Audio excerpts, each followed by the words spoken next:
गावात एक माझ्यासारखं कथा कविता करणार होतं आणि आश्चर्य म्हणजे त्याचं लग्न झालं.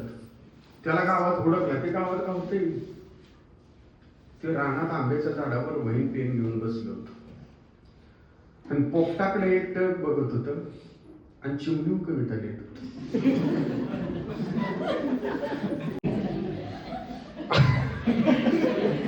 ही गेली म्हणजे नमस्ते कविवर्य म्हणलं, वर कशा लिहिलं, मीच खाली येतो. पाडाला आंबा पडावा तसं खाली पडतो.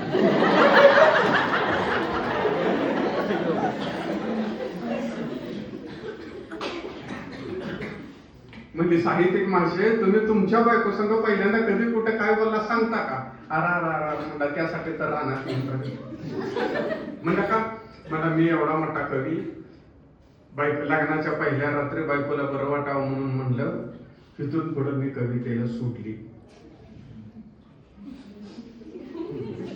तिला वाटलं मी कुठल्या तर मुलगीच नाव.